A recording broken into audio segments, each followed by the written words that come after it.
New Alipore ద్వార్ నుంచి train అయితే బయలుదేరిపోయింది. ఎక్కువసేపు ఆగట్లేదు, కనీసం 2 నిమిషాలు కూడా బండి ఆగట్లేదు. వెంటనే బండిని అయితే రైల్వే స్టేషన్ నుంచి ముందుకు తీసుకెళ్లే ప్రయత్నం అయితే చేస్తానన్నారు లోకోమోటివ్లు.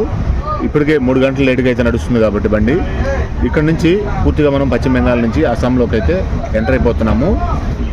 ముఖ్యంగా చెప్పుకోవాలంటే వివేక్ ఎక్స్ప్రెస్ లాంటి బండికి ఇది ప్రధానంగా ఈ న్యూ అలీపూర్ ద్వార్ అనేది అస్సాంకి ఎంట్రన్స్ అని చెప్పుకోవాలి. పూర్తిగా పశ్చిమ బెంగాల్కి ఆఖరి స్టేషన్గా గుర్తించాలి. అట్లాగే మామూలు చిన్న చిన్న స్టేషన్స్ అయితే వస్తూనే ఉంటాయి. అవి ప్యాసింజర్ ట్రైన్కి, చిన్న బళ్ళకి, చిన్న ట్రైన్లకి ఆగే విధంగా ఉంటాయి. కానీ ఇలాంటి వివేక్ ఎక్స్ప్రెస్ లాంటి లాంగ్ జర్నీ చేసే ట్రైన్లకి అయితే ఇదే ఆఖరి స్టాప్ పశ్చిమ బెంగాల్ సంబంధించి. ఇక్కడ నుంచి నేరుగా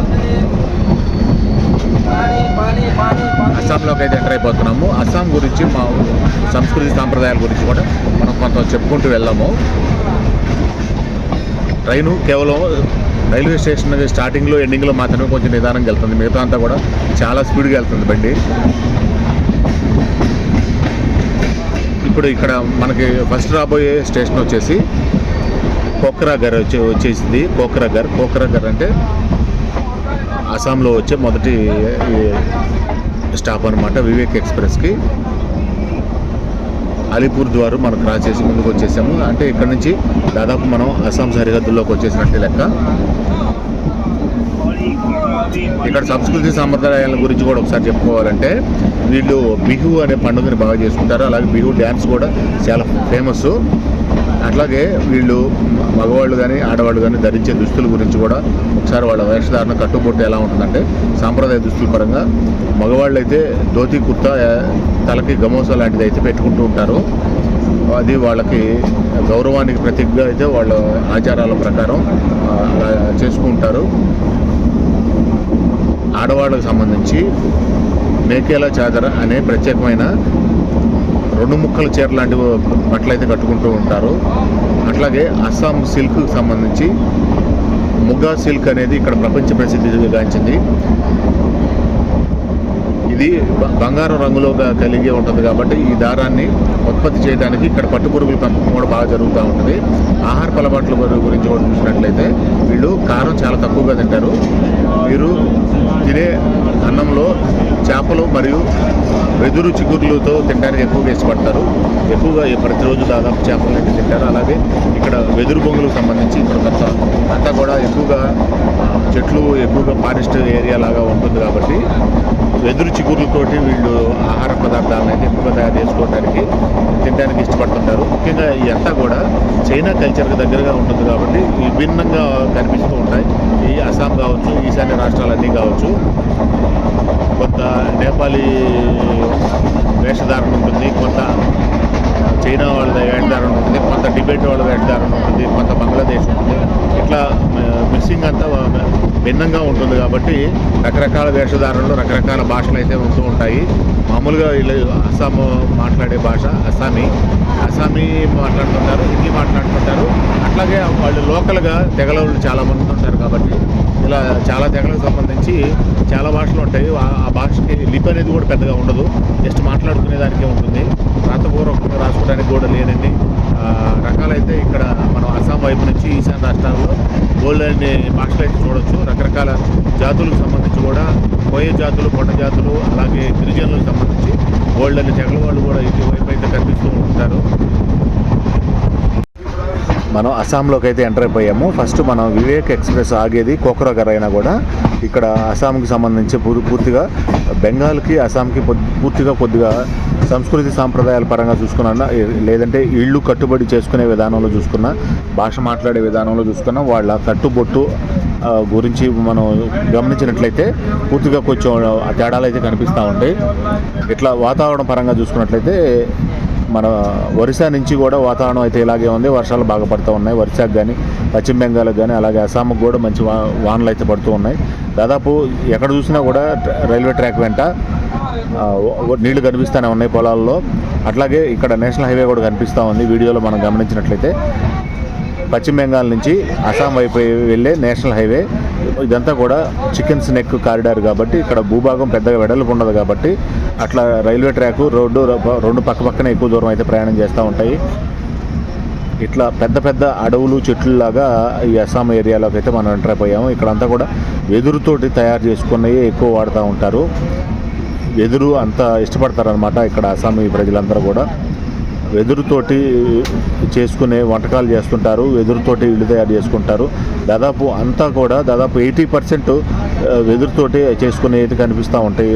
అన్నీ కూడా రకరకాల పండ్ల చెట్లు కూడా కనిపిస్తూ ఉన్నాయి. చాలా బాగుంది ఏరియా అంతా చూడటానికి. ఒక పక్క ఏమో ఎత్తైన చెట్లు కనిపిస్తున్నాయి. ఆ ఎత్తైన చెట్ల మధ్యలో నుంచి తేయాకు తోటలు అయితే కనిపిస్తున్నాయి.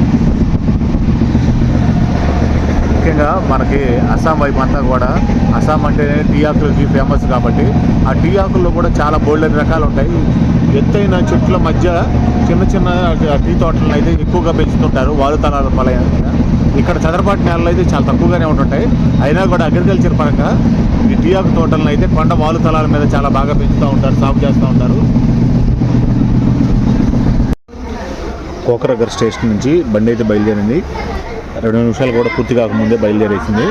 ఈ కోకరాగర్ స్టేషన్ కోడ్ వచ్చేసి KOJ, ఈశాన్య సరిహద్దు రైల్వేకి సంబంధించింది.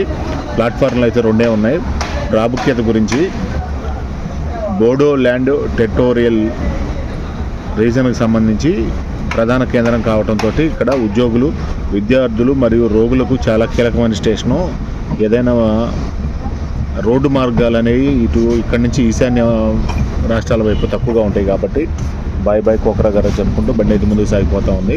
ఎక్కువగా రైలు మార్గం మీద ఆధారపడుతూ ఉంటారు ట్రాన్స్పోర్ట్ పరంగా. మన ప్రయాణం మొదలైన తర్వాత వివేక్ ఎక్స్ప్రెస్లో మన జర్నీ గురించి కన్యాకుమారి వైపు నుంచి మనం కేరళ వైపు అలాగే మరి తమిళనాడు వైపు వచ్చి చూసుకుంటూ వచ్చినప్పుడు ఆంధ్రప్రదేశ్లో మాత్రమే పూర్తిగా డ్రైగా ఉంది. తమిళనాడుకి దక్షిణ తమిళనాడు మొత్తం బాగా వర్షాలు పడుతూ ఉన్నాయి. కన్యాకుమారిలో నేను ఉన్నప్పుడు కూడా వర్షం పడింది, కొంచెం జల్లు పడింది. అట్లాగే కేరళలో బాగా పచ్చగా ఎప్పుడు అన్ని రోజులు 365 రోజులు పచ్చగానే ఉంటుంది. అక్కడ వర్షాలు ఎప్పుడు కురుస్తూనే ఉంటాయి. కానీ మన ఆంధ్రాలో మాత్రం చాలా వర్షాలు తక్కువ కురుస్తున్నాయి. అట్లాగే ఒరిస్సాలో చూసినా, ఇప్పుడు పశ్చిమ బెంగాల్లో చూసినా, అస్సాంలో చూసినా కూడా ఎక్కడ పెట్టినా కూడా పూర్తిగా వర్షాలే. మొత్తం నేలంతా కూడా రైల్వే ట్రాక్ అంతా తడితడిగా నేలతోటి కనిపిస్తుంది. కానీ ఎక్కడ పొడి నేల అనేది కనిపించకుండా ఉందంటే ఇక్కడ ప్రకృతి అంత సహకరిస్తుంది. ఇక్కడ అంటే జనాలు ప్రకృతిని కాపాడుకుంటున్నారు, అలాగే ప్రకృతి కూడా జనాలను కాపాడుతుంది అన్నట్టుగా చాలా బాగా అర్థమవుతుంది. కానీ మనమే ప్రకృతిని పాడు చేసుకుంటున్నాము. సహజ సిద్ధంగా ఋతుపవనాల ప్రకారం పడాల్సిన వానల్ని మనం మన చేతులతోటే పొల్యూషన్ చేసుకొని రకరకాలుగా తప్పులు చేసుకొని మనం ప్రకృతిని దూరం చేసుకున్నాం. ఇక్కడ ఉన్నంత ప్రకృతి దగ్గరగా మన దగ్గర అయితే లేదు. ఇట్లా చిన్న చిన్న స్టేషన్స్ అయితే ఉన్నాయి కానీ అఫీషియల్ హాల్ట్ అయితే లేదు. సిగ్నల్ కోసం కొంచెం బండి నిదానంగా వెళ్తుంది. ఈ సందర్భంగా కొంచెం పైన వాతావరణం కూడా చూడొచ్చు, మబ్బులు పెట్టి సన్న తుప్పరు పడేట్టుగా ఉంది. చాలా బాగుంది. ఇప్పుడు సమయం 8 కావస్తుంది, అయినా కూడా సూర్యుడు అయితే కనపడలేదు, అంతా మబ్బులు పట్టేసే ఉంది.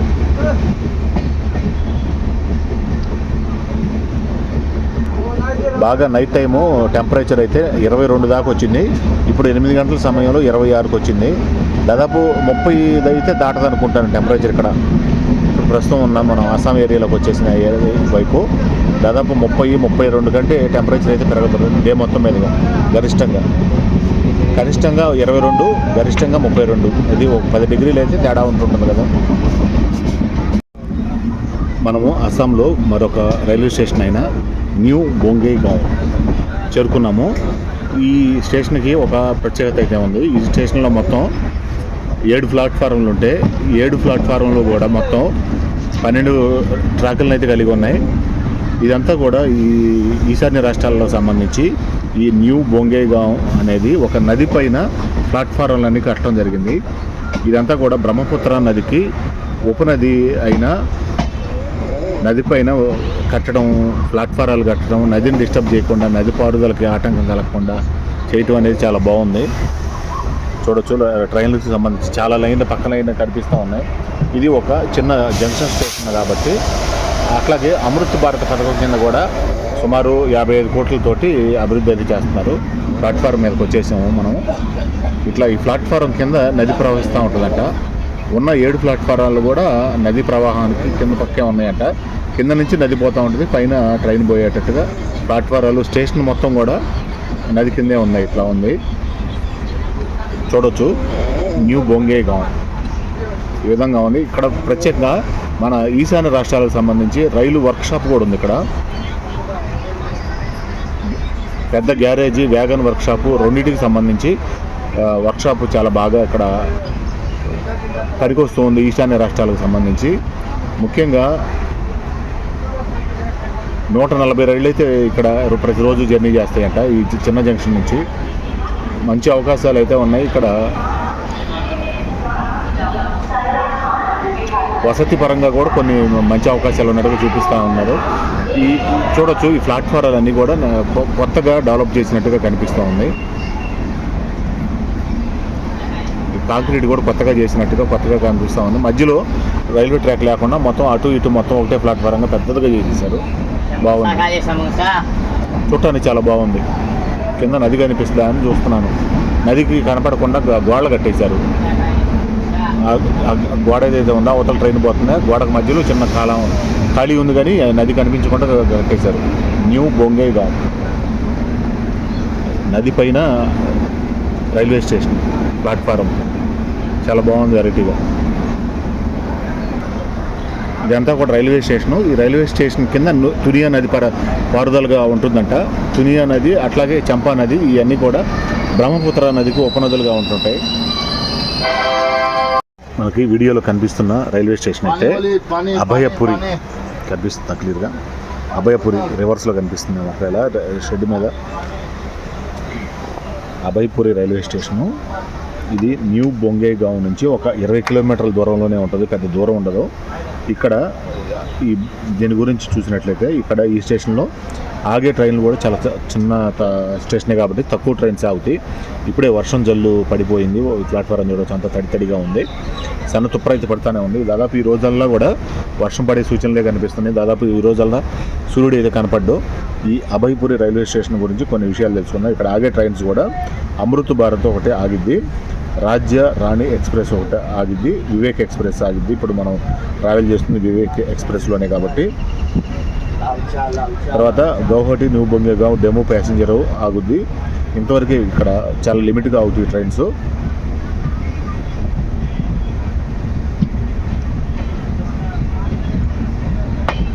బాయ్ బాయ్ బొంగైగావ్ నుంచే అభయపురి నుంచి కూడా బండి ముందుకు వెళ్ళిపోతూ ఉంది.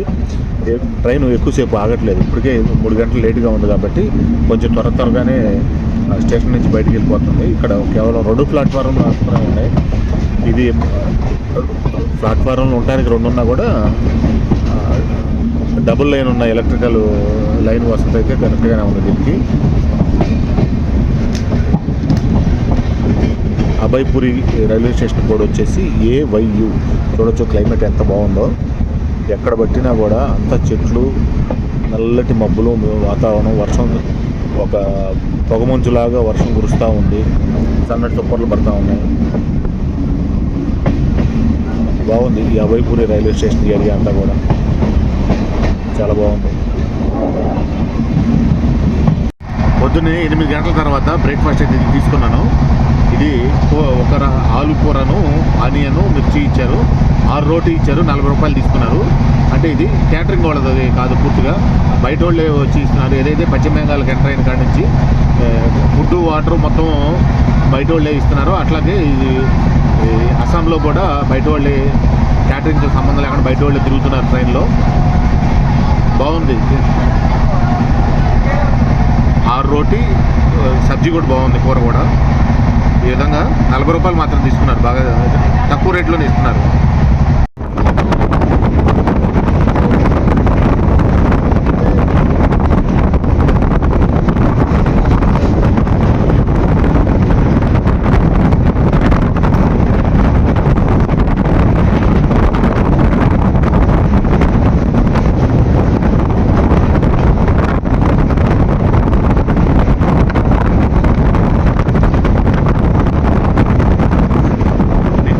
మీద మేఘాలు తేలాడుతున్నాయి, పక్కన అటు ఇటు కొండలు కనిపిస్తున్నాయి, నీళ్ల మీద మేఘాలు.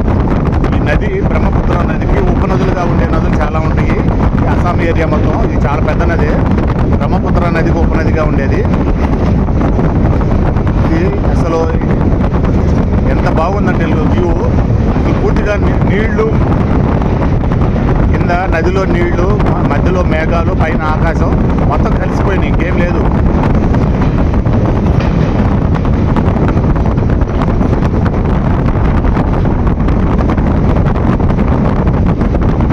వర్షం పడుతుంది, చాలా బాగుంది వ్యూ అయితే, అసలు అద్భుతంగా ఉంది.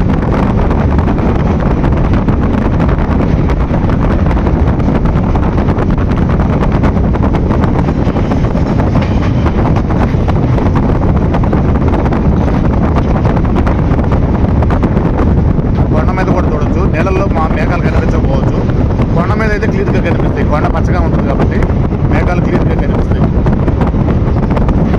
Super beautiful location.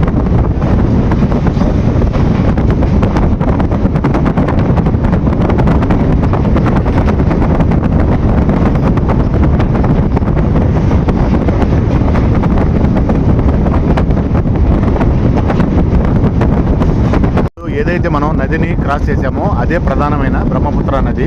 ఆ బ్రహ్మపుత్ర నది కింద లైన్లో ట్రైన్ పోతూ ఉంటే పై లైన్లో నేషనల్ హైవే 17 రోడ్డు మార్గం కూడా ఉండటం జరిగింది. అది చాలా అద్భుతము.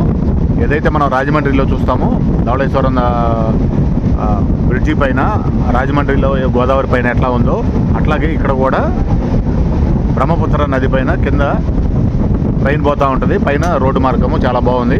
ముందు ట్రైన్ వ్యూ కూడా కనిపిస్తుంది, లోకోమోటివ్ వెనక కోచ్లు అన్నీ కూడా చూడొచ్చు. వర్షం బాగా పడుతుంది, ఫోన్ తడిచిపోతుంది. బ్యూటిఫుల్ లొకేషన్ అసలు. ఒకవైపు సన్నటి వర్షం పడుతుంది, ఒకవైపు మంచు మేఘాలు కప్పేసినాయి. కొండల పైన చూడొచ్చు ఎంత బాగుందో వ్యూ, చాలా బ్యూటిఫుల్గా ఉంది. గోల్పరా ఏరియాకి అయితే దగ్గరకు వచ్చేసాము. అభయపురి దాటిన తర్వాత గోల్పరా మధ్యలో వచ్చిన బ్రహ్మపుత్ర నది ఇప్పుడు మనం క్రాస్ చేసాము కదా, బాగా వాటర్ అయితే ఫ్లోటింగ్ అయితే చాలా ఉంది. ఆ బ్రిడ్జి ఏదైతే ఉందో ఆ బ్రిడ్జి రైలు మార్గము అలాగే రోడ్డు మార్గము, రైలు కమ్ రోడ్డు మార్గంగా నరనారాయణగా పేరు అయితే ఉంది దానికి. చాలా బాగుంది ఏరియా కానీ లేదంటే బ్రిడ్జి కానీ. సేతు, నరనారాయణ సేతు, ఈ పంచరత్న పేర్లు అయితే చాలా బాగున్నాయి. పంచరత్న ఒకటి, అభయపురి ఒకటి, నరనారాయణ సేతు చాలా బాగుంది. హిస్టారికల్గా వీటన్నిటికీ చాలా పెద్ద పెద్ద చరిత్రే ఉంటుంది. మనం దారి వెంట ఇలాంటి దృశ్యాలను చూసుకుంటూ, అలాగే ఇక్కడ మనకి మంచి ఇంట్రెస్టింగ్గా అనిపించిన అభయపురి, పంచరత్న, నవనారాయణ సేతు ఈ పేర్లన్నింటి వెనక మన చరిత్ర గురించి కూడా కొంత తెలుసుకుంటూ పోదాము. అభయపురి అనేది పట్టణానికి ఆ పేరు ఎందుకు వచ్చింది అనేది, పూర్వం బిజినెస్ సామ్రాజ్యానికి రాజధానిగా ఉండేదంట. అది ఆ పేరు ఎలా వచ్చింది అనే దానికి ఈ ప్రాంతానికి అభయపురి అనే పేరు రావడానికి ముఖ్యంగా 2 కారణాలు అయితే ఉన్నట్లుగా చెప్తుంటారు. ఒకటి బిజినీ రాజవంశానికి చెందిన ఇష్టదైవం దేవి అభయమాత, దేవి దుర్గా పేరు మీదుగా ఆ పేరు వచ్చిందన్నట్టు. తర్వాత రెండోది, ఆ కాలంలో ప్రజల పట్ల ఎంతో దయాగుణంతో వ్యవహరించిన బిజినీ సామ్రాజ్యపు రాణి గారి పేరు మీద, రాణి అభయేశ్వరి దేవి పేరు మీద ఆ పేరు వచ్చిందంటారు. ఎందుకు పెట్టారనేది కూడా 1897లో అస్సాంలో సంభవించిన భారీ భూకంపాల వల్ల బిజినీ రాజుల పాత రాజధాని దుమ్రియా పూర్తిగా ధ్వంసం అవటం వల్ల అప్పుడు రాణి అభయేశ్వరి దేవి తన రాజధాని దేవోహతి అడవి ప్రాంతానికి మార్చడం జరిగిందంట. దాన్ని కొత్తగా నిర్మించిన రాజధానికి తమ కులదైవం అభయేశ్వరి అమ్మవారి పేరు కలిసి వచ్చేలాగా, అలాగే అభయపురి అని పెట్టుకోవడం, ఆమె పేరు కూడా కలిసి వచ్చేలాగా పెట్టారు అన్నట్టుగా అదొక నానుడు ఉంది. అలాగే పంచరత్న గురించి చూసినట్లయితే బ్రహ్మపుత్ర నదికి దక్షిణపు ఒడ్డున ఉన్న పంచరత్న ఇదొక ప్రసిద్ధమైందంట. అలాగే ఆ పేరు ఎందుకు వచ్చిందంటే సంస్కృతంలో పంచరత్న అంటే 5 రత్నాలు అంటారు కదా. ఇక్కడ 8-9 శతాబ్దాల నాటి పాలవంశ కాలం నాటి పురాతన బౌద్ధ స్తూపాలు, గుహలు మరియు హిందూ దేవాలయ శిథిలాలు ఉన్నాయి. ఎందుకు పేరు పెట్టారంటే పురాతన కాలంలో ఇక్కడ చారిత్రక ప్రాధాన్యత కలిగిన 5 ప్రధాన నిర్మాణాలు లేదా స్తూపాలు ఉండటం వల్ల పంచరత్న అనే పేరు అయితే స్థిరపడిపోయిందంట. ఇప్పుడు మనం గోల్పరా స్టేషన్కి అయితే వచ్చేసాము. వర్షం జల్లు అయితే పడతానే ఉంది. దాదాపు ఈ రోజుల్లో వర్షం పడేట్లుగానే కనిపిస్తుంది ఉన్న మబ్బుని వాతావరణాన్ని బట్టి చూస్తే. ఇట్లా దాదాపు ఈ సేతు గురించి కూడా చూద్దాము. పంచరత్న చూసాము,